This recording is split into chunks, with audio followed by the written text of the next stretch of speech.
Graça e paz no Senhor Jesus Cristo, sejam todos bem-vindos a mais um podcast de Cristão para Cristão. E hoje, para abordarmos um assunto mais que especial, capelania como discipulado. Um teólogo com muita propriedade já afirmou: teologia e psicologia resistirão ao tempo, pois sempre haverá pessoas emocionalmente feridas e doentes na alma. E é sobre isso que a gente vai pensar hoje. Capelania, dilemas do ser, a capelania como discipulado. O convidado para nos ajudar a pensar sobre esse assunto é alguém não menos especial. É pastor, teólogo, diretor da Faculdade Teológica Cetro, com sede em Londrina, autor dos livros Revolução no Discipulado e Capelania como discipulado. Pastor Lúcio Santos, uma potência potencializada. Seja muito bem-vindo ao podcast de Cristão para Cristão. Obrigado, pastor Dantas. Muita alegria estamos aqui para a gente tratar desse assunto tão relevante, tão importante. E estar contigo também é sempre muito bom. Então, eu creio que vai ser um tempo muito proveitoso e de grande edificação para todos nós. Quero fazer menção hoje aqui também. Hoje é dupla honra, né? Verdade. Estamos recebendo aqui a presença do reverendo Maurício Mantovani, mestre por excelência. Já tive a oportunidade de entrevistá-lo algumas vezes e cada conversa com o pastor Mantovani é uma aula, é um culto. Muito obrigado por sua presença aqui, pastor. Eu que agradeço o convite de vocês estar aqui nessa roda tão selecionada, né? Para mim é honra. Pastor Lúcio, por curiosidade, é imperativo ressaltar, eu já tive a experiência de entrevistá-lo em outras oportunidades. Sim. E eu me enganei com o senhor, pastor. Sério? Porque na nossa entrevista eu achei o senhor tão manso, tão humilde, assim, falando tão baixinho, aquela sapiência, aquela sabedoria, até o dia que eu vi o senhor ministrando no púlpito. Você passa por uma metamorfose. Então, olha, não se engane, essa calmaria aqui que ele vai responder, essa sabedoria de mestre que ele vai nos falar aqui, mas quando ele ocupa o púlpito, ele liga lá o modo Atos 2, o modo Atos 2, e passa por uma metamorfose. Pastor Lúcio, qual a relação, o senhor é autor desse livro, Capelania como Discipulado, né? Muito obrigado pelo exemplar, livro maravilhoso, daqui a pouco o senhor vai ter oportunidade de falar sobre ele. Qual a relação entre capelania e discipulado? Na verdade, eu tenho tido a oportunidade de, inclusive, além de escrever o curso, dar o curso, né, em outras igrejas, outras cidades, Curitiba, enfim, Terra Boa, Maringá. E eu tenho falado muito sobre isso, sobre esse assunto, capelania e discipulado. O primeiro livro que eu escrevi, eu falei especificamente sobre o discipulado. E nesse segundo agora eu venho fazendo essa relação entre capelania como discipulado. A capelania, na verdade, ela é a presença da capela no ambiente. Então, quando eu saio para fazer uma capelania, seja num hospital, seja numa empresa, seja numa prisão, enfim, qualquer lugar, nesse ambiente em que eu estou fazendo a capelania, eu sou o representante da capela. Então, eu estou levando ali um refrigério, eu estou levando ali um abraço, eu estou levando ali, na minha representação ali naquele lugar, a minha presença é a presença de um refrigério, de um cuidado. Então, a capelania é isso, é você também levar essa aproximação, né, para aquela pessoa que está ali naquele ambiente. E o discipulado também é o assistir. Discipulado, quando Jesus ele treinou os seus discípulos, ele os chamou, ele os preparou, ele os treinou, mas de certa forma também ele os assistia, ele os ensinava, não é? Na prática, em tudo aquilo que Jesus fazia, ele estava sempre ensinando. Então, eu creio que chega um momento em que a capelania e o discipulado eles se entrelaçam, sabe? Eles se tornam meio que um só, Porque quando você se dispõe a fazer essa capelania, esse ministério de capelania, seja no ambiente que for, por isso, como discipulado, porque você aproveita esse viés da capelania, que é a visitação, que é também o assistir, que é também o estar com, né? E ali você vai ministrando, você vai cumprindo ali o ID de Jesus. Então, eu creio que chega um momento em que essas duas palavras, tanto capelania como discipulado, elas se entrelaçam num momento que você não consegue mais separar o que é um e o que é outro, sabe? Interessante que, como uma palavra, ela pode fazer toda a diferença em um conceito. Eu já li muito sobre capelania, mas eu ainda não tinha escutado essa expressão. Levar a capela Certo. ao ambiente. Sim. No entanto, existe uma multiplicidade de ambientes, são cenários, são distintos cenários. Baseado nisso, Sim. quais os tipos de capelania que existem? Então, tem muitos tipos de capelania. Tem a empresarial, não é? Tem a estudantil. Hoje fala-se muito em mentoria, não é? E a capelania ela vem mais ou menos trabalhando sobre isso. Quando você está num ambiente, às vezes, empresarial, você está também, de certa forma, fazendo essa capelania. Eu dou curso de capelania empresarial também, e você está ali aconselhando os funcionários, os líderes daquela empresa, né? Porque você imagina uma empresa, por exemplo, com 400 funcionários, ali tem muitas demandas, né? E essa capelania também nesse ambiente empresarial, falando sobre isso, ela vem trazer muitos benefícios. Algumas empresas, principalmente americanas, elas já adotam esse sistema e já é muito comprovado que o rendimento, a produção, ela se torna totalmente diferente quando você tem ali pessoas que estão sendo assistidas, que tem ali a capela presente no dia a dia, no ambiente de trabalho. Então, aquilo gera uma comunhão melhor no ambiente, tanto patrão, quanto funcionário, quanto líder, quanto parte administrativa.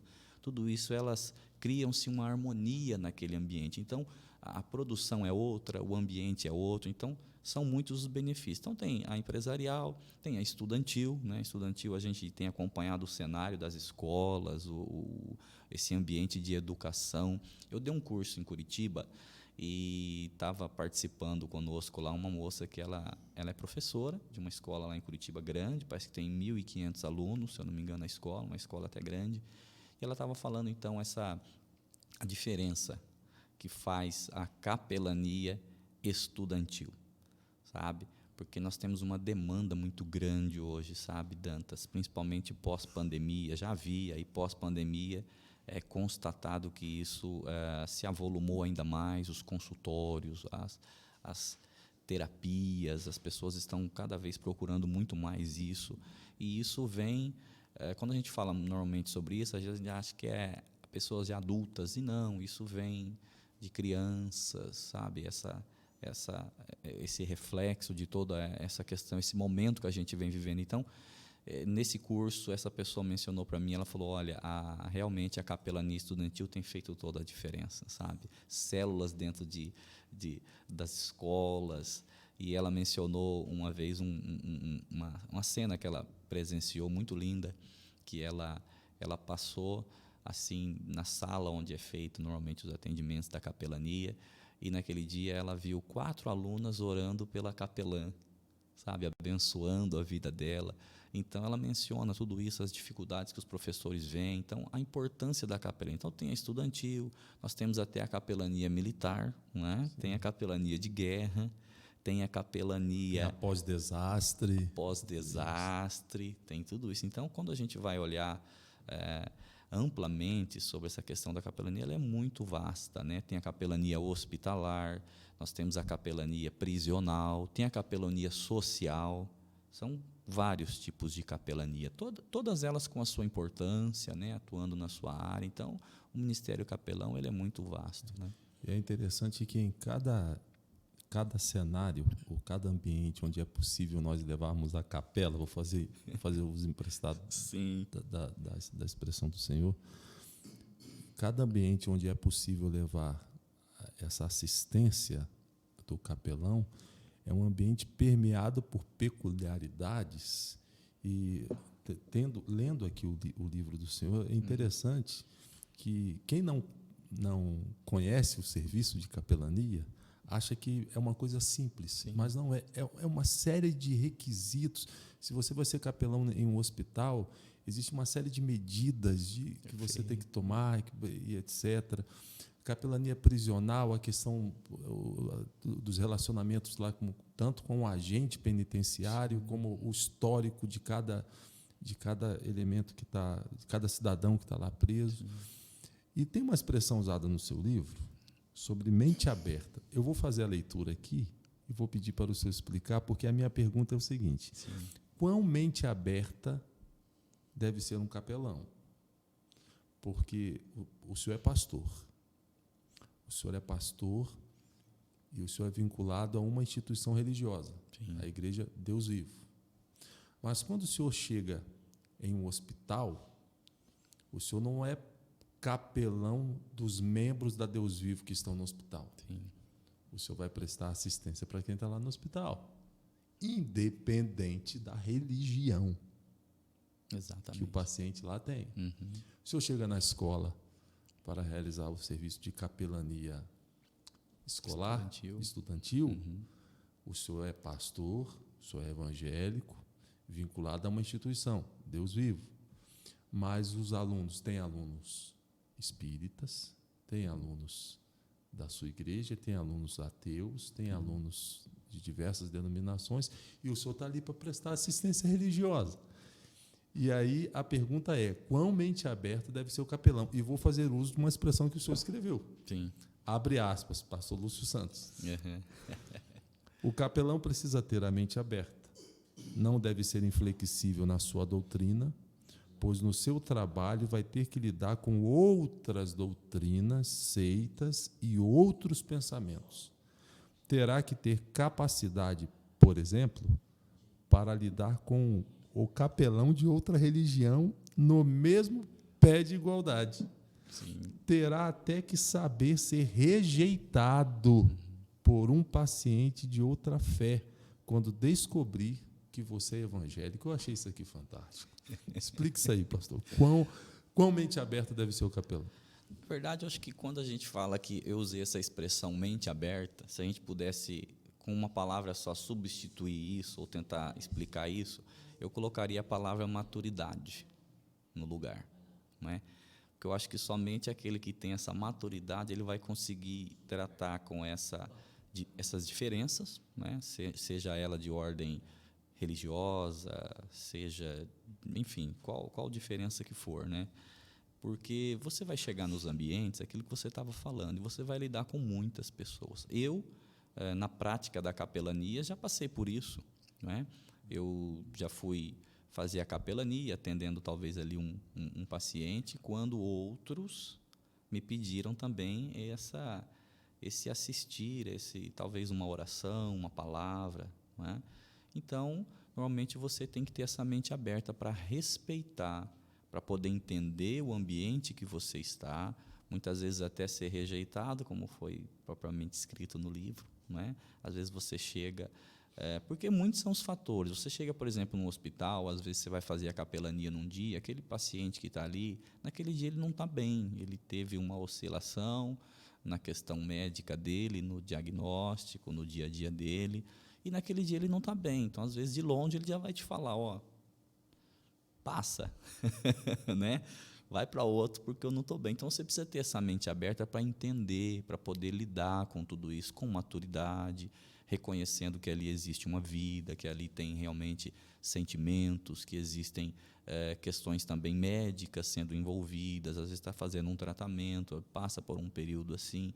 Eu tive assim um contato muito próximo e tenho com um capelão amigo meu, que é capelão aqui do Hospital do Câncer, de Londrina, e ele me contou uma história bem interessante uma vez, que ele estava assistindo uma pessoa ali, e sempre ele passava por ali com o violão, e ele batia a porta, né? E quando ele ia entrar, a pessoa falava assim, hoje não. E assim sucedeu por muito tempo, mas todo dia ele passava por ali. E a pessoa, hoje não. Um dia ele estava ali atendendo outras pessoas, até que chegou um chamado para ele, e a enfermeira falou assim, lá no quarto tal, estão te chamando. E ele lembrou que era o quarto justamente daquela pessoa que nunca queria que ele entrasse.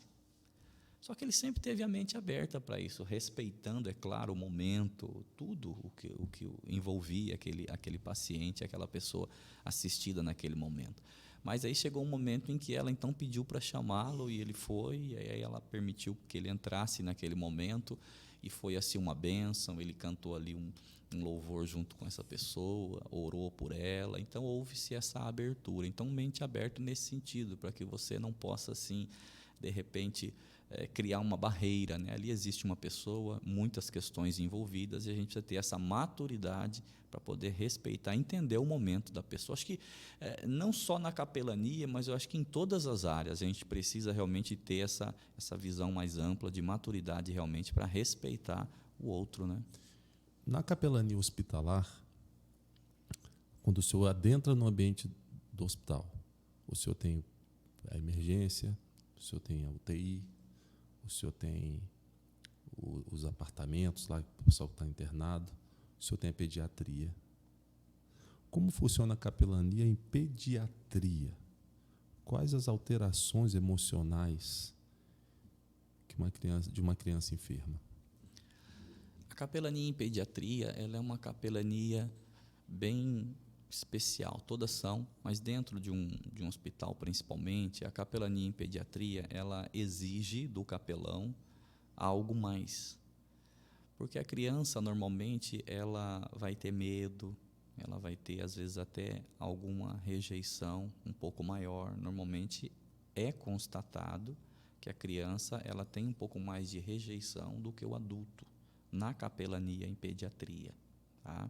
O adulto tem mais essa facilidade de se comunicar, de, às vezes, entender e deixar entrar. E a criança, muitas vezes, ela rejeita com mais facilidade, tá? Então, quando ela pode ver que a criança ela é bem sincera, né? A criança, quando ela não quer, ela já fala, não quero e tal. Então, normalmente, exige-se esse cuidado maior, esse preparo maior para a capelania em pediatria. Por exemplo, uma das coisas que é muito usado para a capelania em pediatria é o fantoche, né? Você chega para você fazer essa capelania em pediatria, se você tem ali, por exemplo, uma pessoa que tem o braço quebrado, alguma coisa, uma criança com o braço quebrado, você pega um fantochezinho mais ou menos que se identifica com aquilo que ela está passando. Por quê? Porque você vai chegar com aquela maneira, olha, eu sou o Pedrinho, como se você fosse o fantoche, e eu estava jogando bola e olha o que aconteceu comigo, meu braço quebrou. Ela vai olhar e falar, puxa, ele está passando por mesmo problema que eu. Então, são situações, maneiras, estratégias para você chegar até a criança que funciona e vai abrindo o caminho, sabe? Então, a pediatria em si, ela exige uma estratégia um pouco diferente. Eu acho interessante, pastor, isso que o senhor falou. O senhor conhece a minha história, eu passei muito tempo internado. Esta técnica, ela funciona com criança. Uhum. E o capelão precisa ter esse cuidado. Por quê?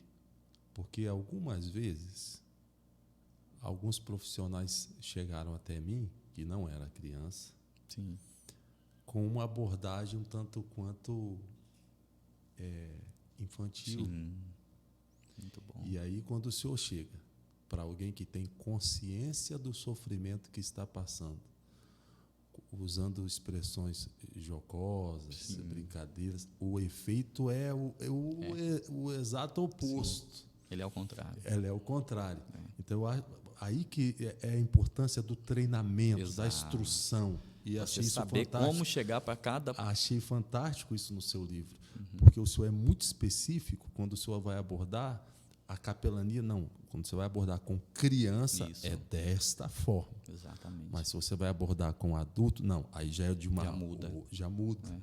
Já muda. Né? Eu lembro que um comentário que um determinado profissional usou comigo no hospital, eu olhei assim para ela e eu preferi não responder. Eu optei pelo silêncio, porque eu achei até desrespeitoso em relação ao estado que eu estava. estava desenganado, estava com um sofrimento muito. Mas eu entendo a intenção dela. Hoje, devido à maturidade que a gente vai tendo, o que eu acho é que faltou preparo. Exato. Faltou treinamento. Faltou Né? preparo. Eu pergunto ao senhor ainda nessa questão das crianças. Sim.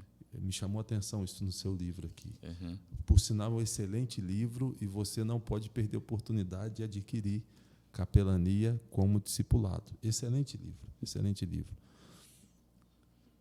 Provavelmente o senhor deve ter tido já a experiência de dar a notícia de morte para algum familiar. Sim. E não deve ser uma experiência fácil. Como dar esta notícia a uma criança, pastor? Como chegar para uma criança e dizer que o papai e a mamãe dela não estão mais aqui? Como dar essa notícia à criança? Realmente, a própria notícia em si, ela já é difícil, seja para adulto, seja para qualquer público, né? E para a criança é ainda muito mais, um desafio muito maior.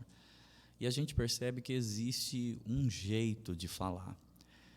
E até existe também um jeito de tratar com isso. Por exemplo, eu já vi muito disso dos pais, ou às vezes os próprios parentes, esconder da criança o falecimento do pai ou da mãe, ou seja, de um irmão, enfim, né, de alguém, porque às vezes adota-se assim, se eu não falar, eu estou preservando, né, o sofrimento, eu estou preservando essa notícia ruim. Só que não é por aí, porque esse efeito ele pode ser pior lá na frente, pode criar uma situação emocional lá na frente, porque uma hora isso aí vai estourar. Eu tenho um exemplo dentro de casa, vou falar para você, não é criança, mas que aconteceu, e acontece o mesmo com a criança. Eu tenho eu tinha uma tia que ela viajou para o Nordeste, e ela é irmã da minha mãe. Ela viajou para o Nordeste para ficar lá uns 30 dias e tal, passeando por lá. Foi ela e a minha prima, né, a filha dela mais velha, foram para o Nordeste. E minha mãe estava na UTI. E aconteceu que minha mãe veio a óbito. E quando a minha mãe faleceu, eles avisaram a minha prima para poder avisar a irmã dela, que é a minha tia. E a minha prima disse assim, não, eu prefiro não falar nada para ela, para que não estrague a viagem, para que não crie uma situação emocional e tudo. Então, eu vou preservar a minha mãe. E ela não falou para a minha tia, que a irmã dela tinha falecido. Tudo bem, minha tia sempre ficava perguntando, e aí você vai ter que acabar nutrindo esse posicionamento com mentira, porque se você manteve um posicionamento que foi viajar, muitos falam isso para a criança, papai foi viajar, mamãe foi viajar, vai demorar. E até quando você vai sustentar uma situação como essa? Então, durante aqueles 30 dias, minha prima, não sei como, sustentou a informação. Quando chegou, não deu como. Quando chegou, ela queria ir lá na casa, ou queria ir no hospital, ver minha mãe, e aí o negócio estourou. Entendeu? Aí ela teve que levar, ao invés do hospital ou na casa, no cemitério. E aí criou-se uma situação de questão de perdão, sabe, que demorou um pouco para ser tratada. Aquilo criou situações na minha tia, que já é adulto, falando de uma pessoa adulta. Agora, você imagina isso numa criança. Então, muitas vezes, os pais, as pessoas falam, papai foi viajar, vai demorar. E aí cria aquela expectativa na criança, e vai voltar? Quando vai voltar? Então, você vai... É muito... E é o correto, né, você falar a verdade, sempre a verdade, do que você omitir. E às vezes vem aquela pergunta assim, Dantas, mas que idade, já me perguntaram muito isso no próprio curso de capelania, que idade você acha que uma criança ela tem estrutura para suportar um funeral? Não tem idade. Se a criança tiver 5 anos e ela falar, eu quero ir lá ver, você tem que respeitar, ir com ela e fazer ela ver. Por quê? Porque aquilo vai ajudar ela também na elaboração do luto. Perfeito. Na própria formação dela. Então, quando você exclui isso, você omite isso de uma criança, o prejuízo lá na frente é muito maior. Então, eu até tenho uma frase que eu uso no livro, que eu falo assim, diga para a criança que o papai do céu chamou o papai dela. Então é muito melhor você chegar e falar assim: o papai do céu chamou a mamãe, papai do céu chamou seu irmãozinho. Excelente. Não é uma maneira muito mais sábia, muito mais madura para você lidar do que você omitir, mas às vezes a gente age errado. Inclusive tem uma parte do livro, já que a gente está falando sobre isso, que eu falo até sobre a questão de animal de estimação. Porque o que acontece? Eu falei isso num curso, a pessoa falou: nossa, eu errei tanto com meu filho. Porque às vezes morre um cachorrinho, né? E a gente fala assim: vou comprar outro em seguida já para poder evitar. Não é o recomendado. É você esperar um tempo, a criança elaborar aquele luto, né, do cachorro, aquela parte difícil, para depois você dar outro. Agora a gente acha que o correto é pegar e falar: não, eu vou já dar um outro em seguida para poder. Não, o correto é você esperar um tempo, ela elaborar aquilo, para depois você pegar e dar um outro. Até para dar notícia também da morte do cachorro, tem que tomar cuidado, porque para nós isso pode ser comum, né? Sim, é com jeito, né? Com cuidado e tudo. Mas essa questão é muito interessante. E às vezes isso vai estourar lá na frente, uma fratura emocional, uma questão lá na frente por conta disso. Então, tem consciência? Tem, então levo, né? Não tem e tudo, então tudo bem. Então, e uma questão muito interessante também, Dantas, é você deixar sempre com uma pessoa, tá? Por exemplo, é uma criança, não tem do entendimento. Então, tudo bem, não tem problema você deixar às vezes com uma tia, com alguém, mas procure deixar com alguém que esteja bem emocionalmente, tá?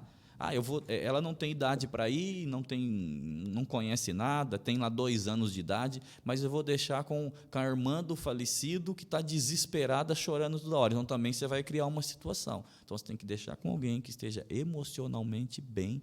E uma outra coisa também interessante, abordando isso aqui agora, é o seguinte: é respeitar. Se a criança falar assim: eu não quero, tudo bem, não force. Porque tem muita gente que fala: não, você tem que ir. Pega e leva na marra. Não, tem gente que não tem estrutura para isso. Então, se a criança falar assim: eu não quero, eu prefiro não ir, amém. Mamãe respeita a sua posição. Não só com criança, mas também com adolescente. Quando tem adulto que não entra, né? Eu já vi muitos casos assim de adultos que falam: não, eu prefiro ter uma lembrança dele sorrindo, eu prefiro ter uma lembrança dele diferente, não quero ver ele deitado num caixão. Então, respeite, né? Pastor, no hospital existem aqueles que estão fazendo um tratamento e em pouco tempo sairão de lá. Sim. Existem aqueles que estão no hospital, mas já talvez em cuidados paliativos, estão em estado terminal. Como abordar enfermos em estado terminal? Em seu livro, o senhor cita 5 estágios que o paciente ele se identifica: negação, revolta, barganha, depressão e aceitação. São 5 estágios diferentes em relação à notícia de morte iminente. Sim. Não é? Como abordar pacientes em estado terminal? É sempre um desafio muito grande. Na verdade, as oportunidades que eu tive realmente de abordar pacientes assim, eu mais aprendi do que ensinei. Há quem diga que as últimas palavras de uma pessoa, ela é sempre muito importante. Então, pare para ouvir sempre as últimas palavras de uma pessoa. Mas a gente, como capelão, você está ali e você precisa falar alguma coisa muitas vezes. E até no livro eu coloco isso, que a gente precisa normalmente levar uma palavra de encorajamento, né? Uma palavra de fortalecimento, a gente vai levar ali uma palavra otimista, né? Eu costumo dizer que uma vez eu levei uma pessoa para fazer uma visita comigo, mas ele estava totalmente despreparado, né? E a gente foi numa casa, na verdade, não estava no hospital. E ele chegou e ele olhou e falou: nossa, tá feio, hein? Meu Deus, eu achei que estava melhor, mas essa perna sua tá feia, hein? Cuidado, hein? Vai precisar amputar. Então, assim, quando você tem esse preparo, né, você tem esse cuidado. Então, principalmente com doentes terminais, tem que ser alguém bem preparado, palavra encorajadora, bem colocada, porque são pessoas que estão ali nos seus últimos dias ou horas de vida. Eu já tive com pessoas assim que, depois de 1 hora, ela faleceu. Então, eu tive essa oportunidade de conversar com ela ali já nos minutos finais. Então, é bastante atenção, ouvindo, encorajando. E eu coloco esses 5 estágios aqui. E o primeiro eu coloquei como a negação, né? Porque esse é o primeiro estado da pessoa que recebe, às vezes, uma notícia de um estado terminal.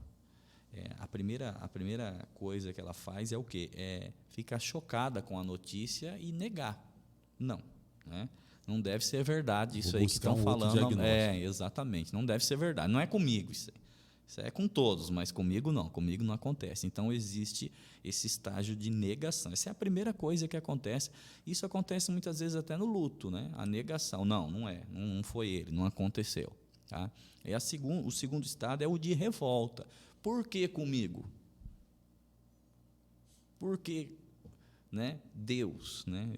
Já pergunto logo, por que Deus comigo? Eu lembro uma vez que eu fui chamado para um velório. 15 dias antes eu tinha visitado a família, estava ali o filho, a mãe, a família toda. Eu estive ali, a gente orou, jantamos juntos, foi um momento muito especial. 15 dias depois me ligaram que o rapaz tinha falecido, deu um AVC nele assim, foi de uma hora para outra, papuf. Estava dirigindo um trator, era funcionário da prefeitura, estava dirigindo um trator, deu um AVC assim, fulminante, pá. Aí me ligaram, você pode ir lá, pastor? Eu falei, sim. Eu cheguei nesse funeral e acontece o seguinte, o funeral de alguém que já está no estágio terminal há muito tempo porque a família ela vai se preparando.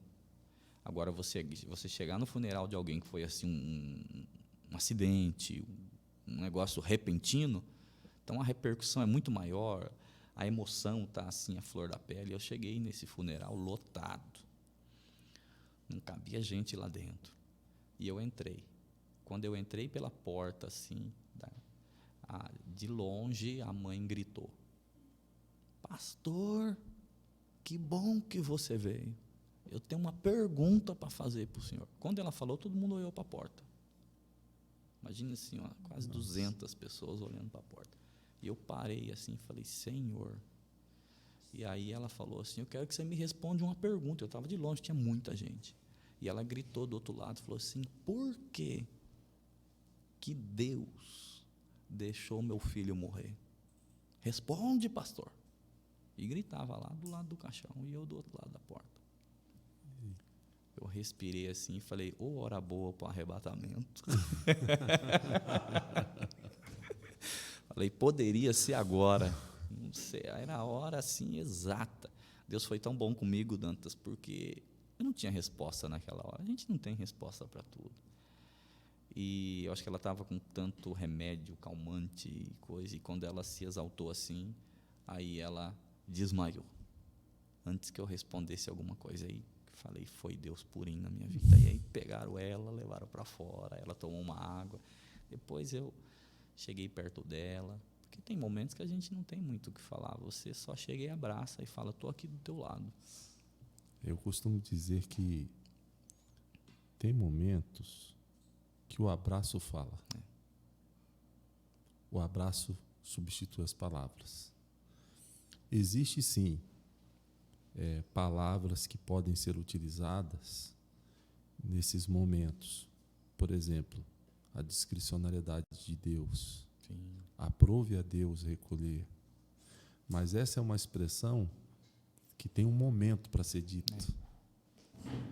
Para ser dita. Tem um momento específico. Nesses momentos onde a dor é intensa, mesmo que a pergunta seja feita, talvez não haja... A pessoa está fazendo a pergunta, mas ela não quer resposta, ela quer um abraço para aplacar aquela dor. Eu procuro, nesses momentos, pouco falar, mas abraçar, nesses momentos. Muito bom, pastor. Pastor, o que é uma pessoa emocionalmente ferida? Quando a gente fala sobre isso, a gente vai abordar... Eu estou fazendo essa pergunta porque no serviço de capelania é natural independente da causa que tenha, que seja o motivo da ferida, mas é natural que nós encontremos pessoas feridas, machucadas emocionalmente. Então, o que é uma pessoa emocionalmente ferida? A pessoa emocionalmente ferida é uma pessoa que carrega consigo traumas, medos, né? Bloqueios. Você é uma pessoa emocionalmente ferida. Às vezes, pela sua biografia, pelas suas experiências. São pessoas que, às vezes, a gente vai encontrar nesses ambientes, seja na empresa, seja na escola, seja no hospital. Às vezes a gente acha que uma pessoa ferida é aquela que está no hospital. Não deixa de ser, tudo bem. Mas, às vezes, fora dali existem pessoas que estão muito mais feridas do que aquelas que estão propriamente numa cama.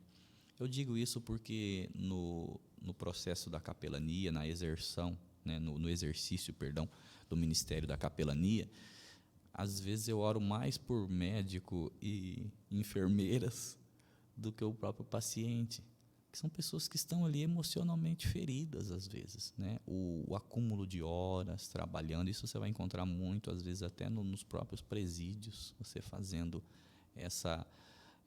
esse ministério de capelania, você vai encontrar pessoas assim. Na área militar, você encontra muito pessoas que estão assim, sobre a responsabilidade de cargos, de funções, e que estão feridas, que às vezes estão ali por trás de uma farda, mas tem muita coisa ali envolvendo a vida emocional daquela pessoa. Nas escolas, os professores, cargas excessivas. Então, eu digo que feridas emocionais são isso, são pessoas que carregam consigo essas cargas, não é? Esses excessos, muitas vezes. Alguém já disse uma vez que se você planta um bom pensamento, você colhe um bom ato. Se você planta um bom ato, você colhe um bom hábito. Se você planta um bom hábito, você colhe um bom caráter. E se você planta um bom caráter, você colhe um bom destino, né? Nós nos tornamos escravos dos nossos hábitos. Como lidar com hábitos nocivos? Porque um hábito não se muda de um dia para o outro. E nessa assistência que a gente dá a pessoas, muitas delas possuem hábitos nocivos. Como lidar com hábitos nocivos? Exatamente. Hábitos nocivos. Hábitos são coisas que a gente normalmente costuma fazer, coisas que a gente sempre está fazendo, vai se tornando hábito na nossa vida, né? E nocivos são aquilo que é prejudicial, aquilo que não nos faz bem, né?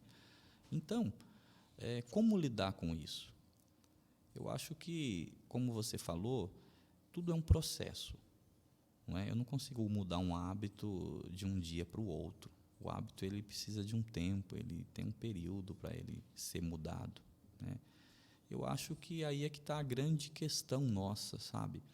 É a gente identificar em nós esses hábitos nocivos, aquilo que está sendo prejudicial para a gente, e gradativamente a gente tendo ações que não sejam nocivas, mas que sejam benéficas, buscando em outras áreas. Por exemplo, uma coisa muito boa que eu recomendo, é claro, é a questão da terapia, não é?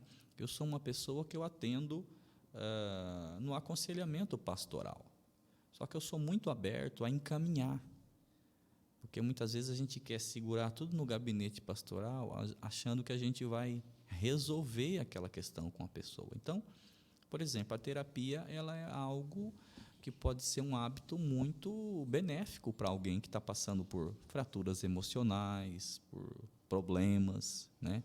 Então, a gente precisa estar identificando isso e realmente um processo, né? Colocando coisas boas, tirando aquilo que é ruim, inserindo coisas boas. Eu gosto muito de uma expressão de você ir numa loja dessa de computador técnica e você mandar formatar. Você chega lá e você fala assim, Isso aqui você salva e o resto você formata tudo, você esquece, né? E aí volta tudo novinho. E aí você vai colocando aquilo que realmente te interessa, aquilo que realmente é importante. Então, eu acho que uma das grandes questões para a gente combater realmente esses hábitos nocivos é ir acrescentando aquilo que é bom. Bons livros, bons relacionamentos, eu acho que tudo isso ajuda. Eu acredito, se o senhor me permite, Claro. nessa caminhada, o processo de cura ele começa, estou me referindo aos hábitos nocivos, trazendo à luz a quão nocivos estão sendo aqueles hábitos. Muito bom. Você entende?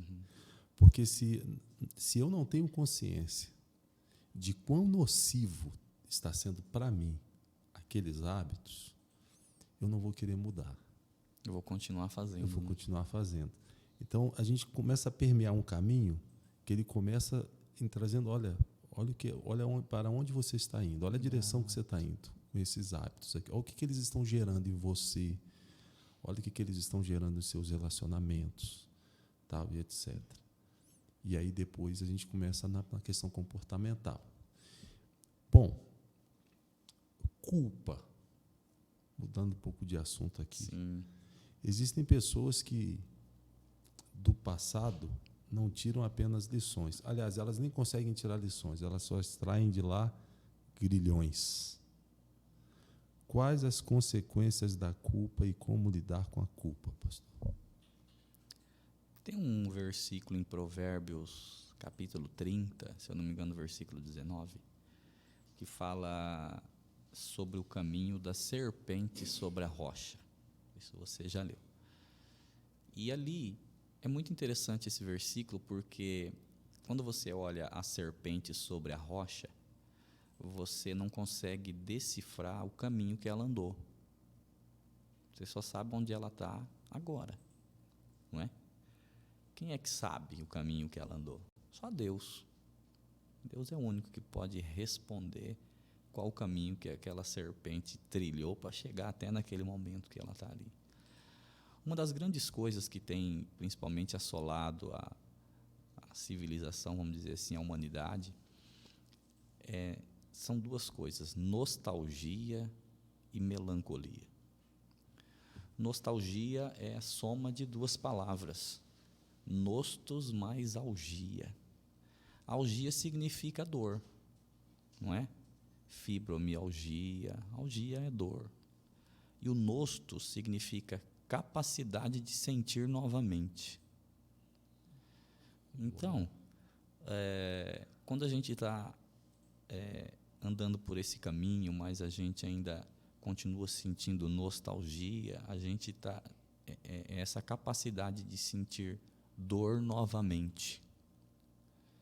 Então, eu gosto muito desse Provérbios 30, 19, que ele vai dizer um caminho, que é o caminho da serpente sobre a rocha. É um caminho em que eu vivo o dia presente sem olhar para trás. Se foi bom, maravilha. Se foi ruim, tudo bem. Eu vivo o dia presente como um presente de Deus para a minha vida, sabendo que, como diz a Bíblia, as misericórdias do Senhor se renovam todos os dias. E Paulo já dizia: aquele que está em Cristo, nova criatura é. As coisas velhas já se passaram e eis que tudo se fez novo. Então, a culpa é justamente isso, é a gente trazer o passado de volta. Quando eu falo sobre isso, eu gosto muito de José, porque José ele foi um camarada que ele estava ali um dia atendendo o povo, daqui a pouco ele olhou de longe, ele viu um grupo que chamou a atenção dele. Ele falou: parece que eu conheço esses camaradas aí, hein? Não é diferente para mim. E aquele grupo foi chamando a atenção e foi se aproximando até que chegou a ele, e quando ele olhou, ele reconheceu. Eles não o reconheceram, mas ele reconheceu. Aquele dia era um dia em que Deus preparou para que aquele piso estourasse, sabe? Quando aquela raiz ela solta para fora. Já viu aqueles pisos assim que a raiz ela vai crescendo e o piso ele vai estourando para fora?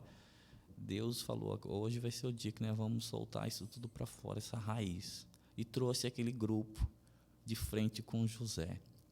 E José, ele decidiu que ele precisava resolver aquilo. Eu acho que um dos grandes problemas da culpa é que a gente foge da responsabilidade de resolver aquilo que precisa, e a gente vai carregando culpa, medo, coisas, situações que precisam ser resolvidas. Até que José então chega e fala assim: quer saber de uma coisa? Ó, vocês não tiveram culpa de nada, tudo foi um caminho para que eu estivesse aqui onde eu estou hoje.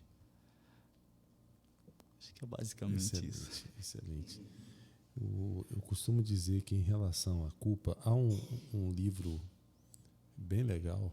O título dele é O Princípio da Caixa Preta. E o autor do livro, ele faz a seguinte abordagem: a caixa preta, que na verdade não é preta, ela é laranja, né? Ela é laranja, mais ou menos o tamanho de uma caixa de sapato. E laranja justamente porque tem que ser uma cor que se destaca em qualquer tipo, qualquer terreno que venha a cair. E ela tem um banco de dados que possui 2 tipos de informação. Primeiro, a informação referente à velocidade da aeronave, altitude, pressão, etc.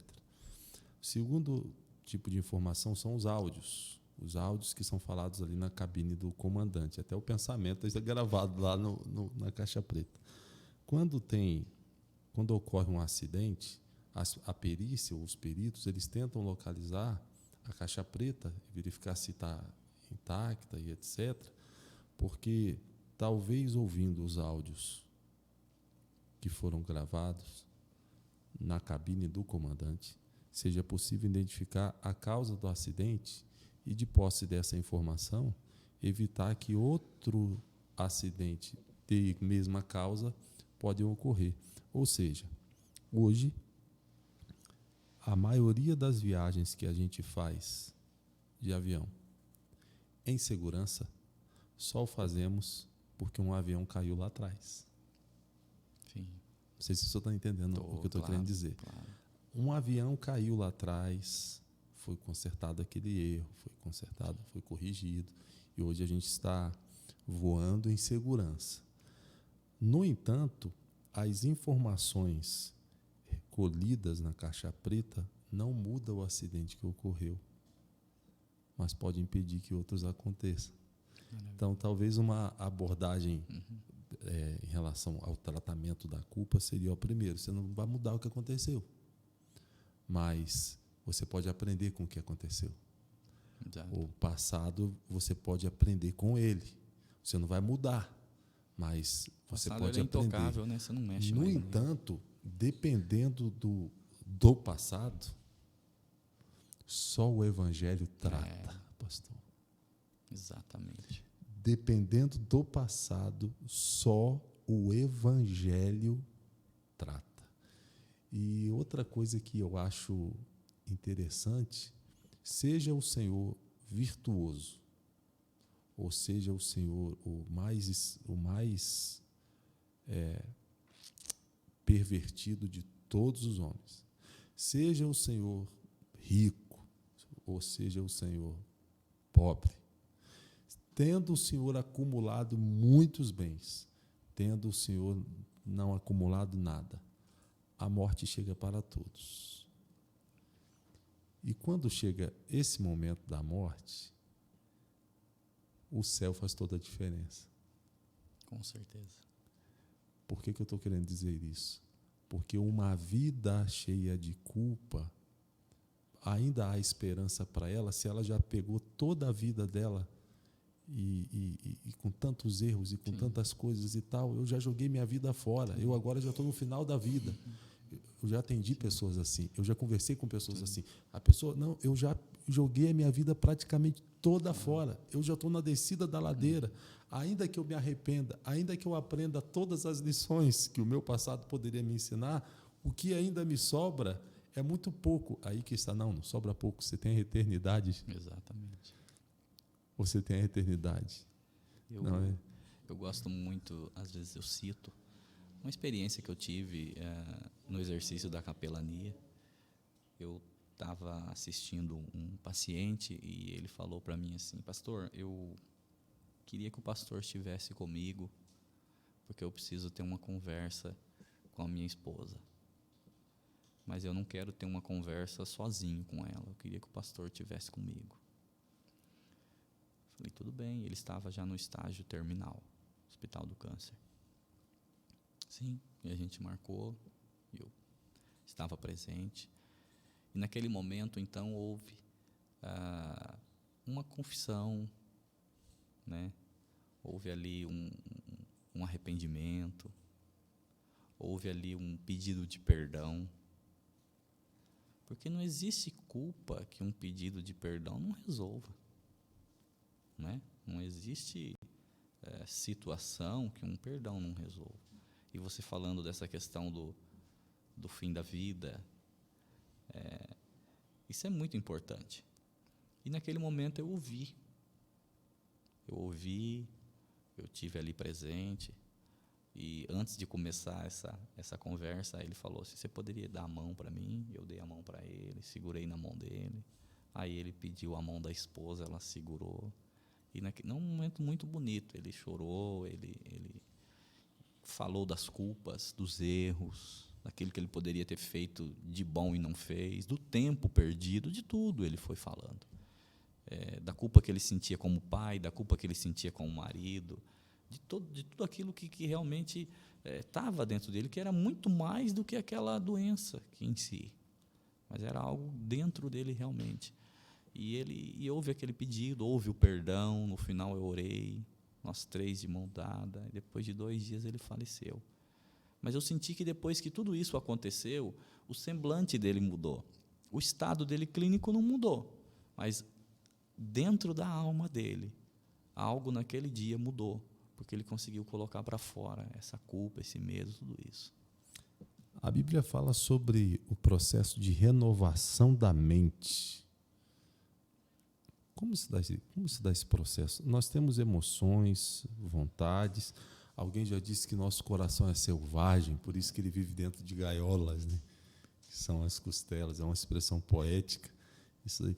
É possível dominar minha vontade? Como que se dá esse processo de renovação do vosso entendimento? Tem uma palavra que vem antes muito interessante que fala transformai-vos, né? Essa palavra transformação, ela é uma palavra gradativa. Não tem como a gente passar por um processo de transformação assim, dormiu de um jeito, acordou do outro, né? Seria muito bom. Então é um processo gradativo. É aquilo que a gente estava falando, essa transformação da mente, essa renovação da mente, ela é um processo. Então eu vou renovando cada dia. Tem uma frase muito interessante que fala o seguinte, que nós não podemos impedir pássaros de voar sobre a nossa cabeça, mas a gente pode impedir que ele faça o ninho, né? Então, a gente não consegue muitas vezes controlar pensamentos, desejos e vontades assim, passam, vêm e vão, mas a gente pode resistir a eles e realmente ter essa mente transformada, que é um processo, né? Acho que aqui está o Maurício, ele pode talvez na raiz do grego e do hebraico, falar para a gente o que é essa transformação aí. Transformai-vos tem a ver com uma ação que você faz em benefício próprio ou malefício próprio. Na verdade, esse verbo, ele está na voz média reflexiva. Ou seja, o transformai-vos pode partir de você, mas pode gerar um benefício, como ele está dizendo, que gerou uma cura. Mesmo uma cura perto do fim da morte, da vida física ali. Mas a alma foi curada antes de partir. Então isso é lindo, isso é maravilhoso.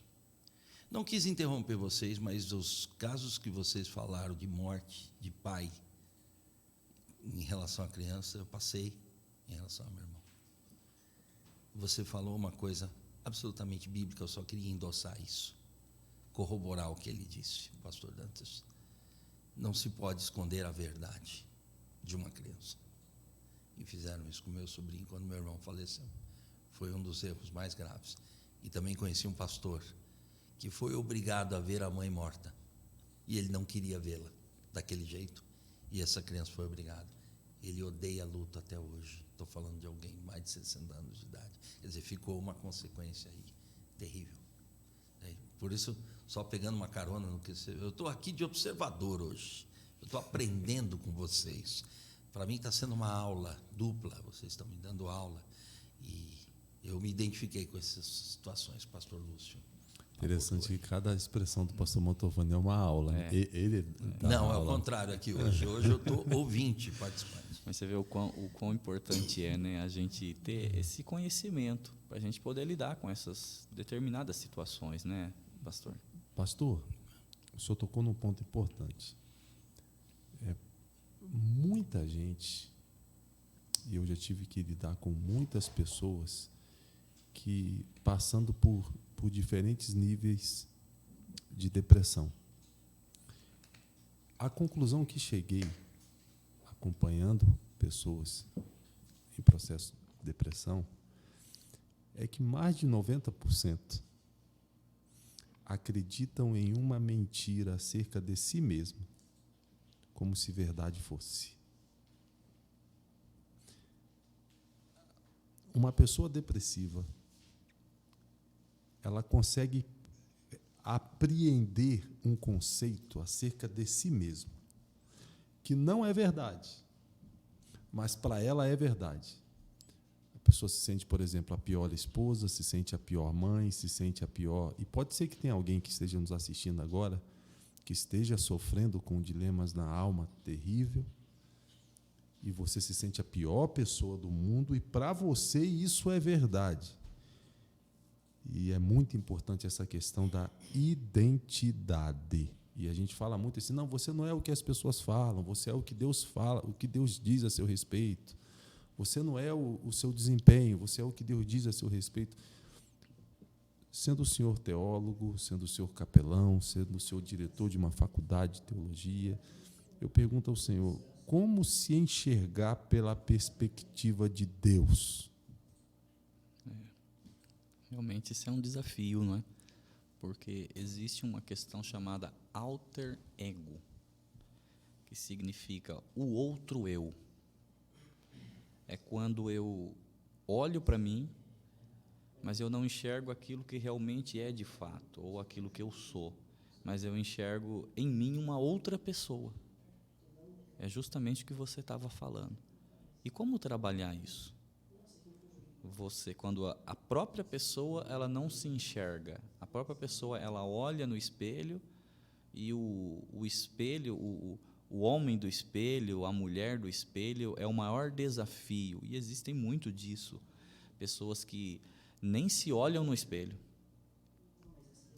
pessoas que não conseguem se enxergar.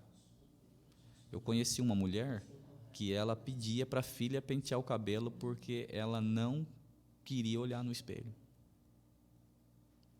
Olha só como que, quando a gente olha para isso, a gente consegue analisar a que ponto a pessoa consegue olhar para a identidade dela e ter a identidade dela deturpada, a identidade dela desconstruída, a identidade dela desfeita, né? Isso é uma realidade nos nossos dias, sabe? Pessoas que não conseguem enxergar realmente essa perspectiva de Deus. Quando eu falo sobre essa perspectiva de Deus, eu gosto do Salmo 139, 16, porque aqui ele vai falar sobre a identidade verdadeira, não é? É claro, em Gênesis nós já temos isso na própria criação, quando diz, façamos o homem a nossa imagem e semelhança. Então ali ele já estava falando sobre uma construção de identidade que seria feita no homem, que é o reflexo da identidade do próprio Deus, que é um Deus alegre, não é? Quando a gente olha para os evangelhos, você não consegue enxergar um Jesus triste. Uma das únicas passagens que diz ali é que Jesus chorou, mas naquele momento é que ele estava triste, né? Então ali ele chorou, mas assim a gente vê um Jesus que ele desempenha o seu papel, aquilo que ele deveria, que ele veio para fazer, ele desempenha o seu papel até o final, mas é um Jesus alegre, e essa deve ser a nossa identidade. A própria Bíblia diz que a alegria do Senhor é a nossa força. Então é quando a gente olha para a nossa própria identidade e a gente fala, puxa, mesmo em meio a lutas, a problemas, talvez enfermidades ou situações, mas eu sou alguém feliz, porque o Senhor me fez com a identidade de alguém feliz. Esses dias eu fui ministrar na igreja e eu cumprimentei os irmãos, e aí em seguida eu disse assim, olha para quem está do lado e diz assim, eu sou uma pessoa feliz. Eu gosto de uma expressão do Dr. Martin Lloyd Jones, que no livro dele, Depressão Espiritual, ele fala assim, nós não podemos perder a capacidade de pregar para nós mesmos, de conversar com nós mesmos, de exortar a nós mesmos, de chamar a atenção de nós mesmos, eu com eu. Exato. Por exemplo, o salmista vai dizer, por que está abatida, ó minha alma? Ali ele não está falando com Deus, ali ele não está falando com outro, ali ele não está orando, ali ele está pregando para ele. E talvez alguém que esteja nos assistindo, você precisa pregar para você. E pregar o que para você? Pregar o que Deus declara a seu respeito para você. Exatamente. Não é? Até porque a Bíblia diz que a fé vem pelo ouvir e ouvir pela palavra. Não é? Exatamente. Ouvir pela palavra. Esses dias eu estava assistindo um filme, era um filme de um treinador que ele estava preparando um outro lutador de boxe para uma luta muito importante e tudo. E aí ele leva esse lutador e fala assim, vem aqui. O aluno dele leva ele, coloca de frente de um espelho e diz para ele assim, ó, esse aí é o seu maior adversário. Não é aquele que você vai enfrentar. É esse aqui que você está vendo no espelho. A hora que você vencer esse aqui, você ganha de qualquer um. Excelente. Excelente. Pastor Maurício, você quer... Eu estou sentindo aqui que o senhor quer endossar com... Eu só sou um observador aqui nessa entrevista. Estou aqui anotando, aprendendo com vocês. Isso é um bate-papo muito didático, muito pedagógico, muito teopedagógico. E realmente eu estou me identificando muito com tudo que está sendo falado aqui. E só tenho a agradecer, mais nada. Acrescentar coisa nenhuma. Só estou anotando, porque isso aqui vai virar pregação, vai virar estudo, vai virar aula. Isso aqui eu estou aqui absorvendo. Eu sou a esponja dessa mesa. Pastor, no processo de cura, abrir o coração para alguém pode ser importantíssimo.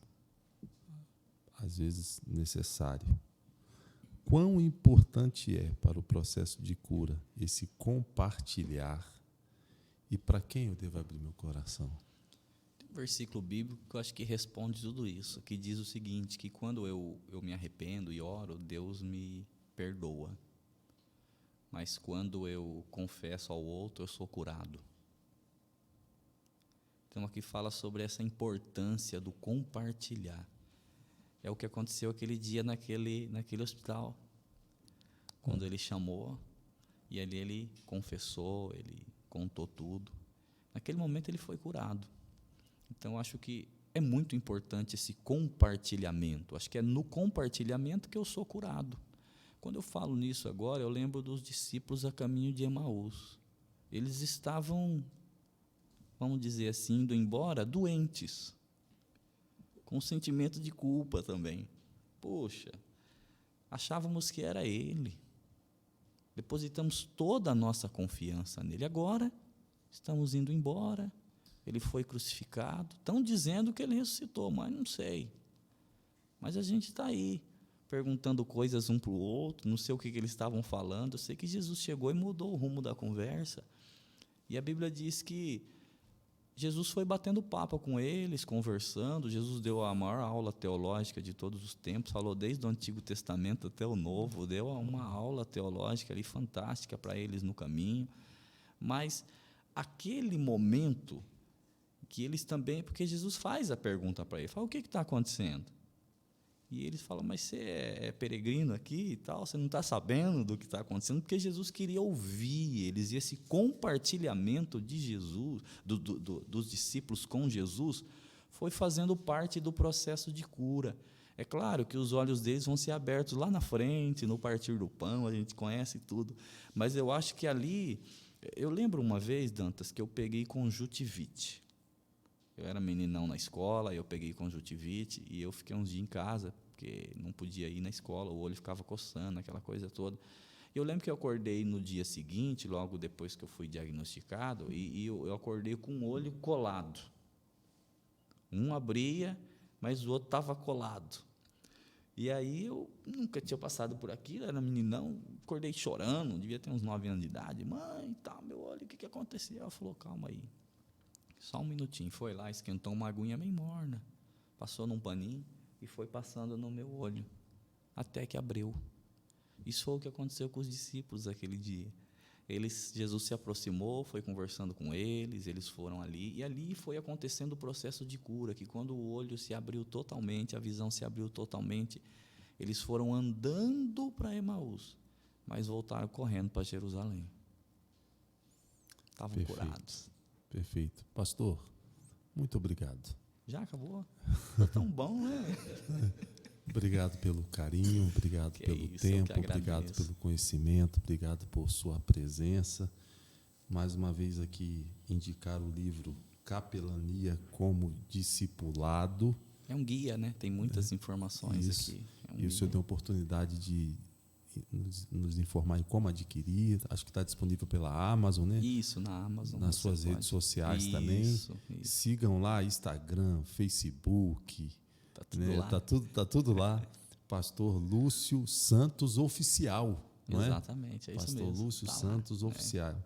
Temos também o Cetro, né? Tem o Cetro. Que é o centro de treinamento. Lá tem cursos de teologia, cursos de capelania. Fique à vontade, pastor. Isso, nós temos ali o bacharel em teologia, nós temos pós-graduação em espiritualidade, temos ali o curso do Ministério Pastoral para a Infância, ministrado pelo professor Maurício. Então, nós temos vários cursos ali, tudo voltado para capacitação, formação cristã, não é? Então, você que se interessar, entra lá no Instagram do Cetro, Faculdade Teológica Cetro. Você já vai ver todos os cursos lá. Você pode entrar em contato conosco e vai ser uma bênção. Obrigado, pastor Dantas. Pastor Maurício, sim, mestre por excelência, muito obrigado por sua presença aqui. Eu que agradeço. Nos envaideceu hoje aqui sua presença. É o contrário. Eu só fiz a síntese da aula aqui e eu anotei: perdão é um ato divino, mas a cura é um processo humano. Obrigado pela aula que vocês deram aqui e eu tive o privilégio de assistir. Que o amor de Deus, a graça de nosso Senhor e Salvador Jesus Cristo, a comunhão e as consolações do Espírito Santo seja com todos vocês, não só hoje, mas para sempre. E até o próximo podcast, se assim o Senhor permitir. Beijo no coração, Deus abençoe.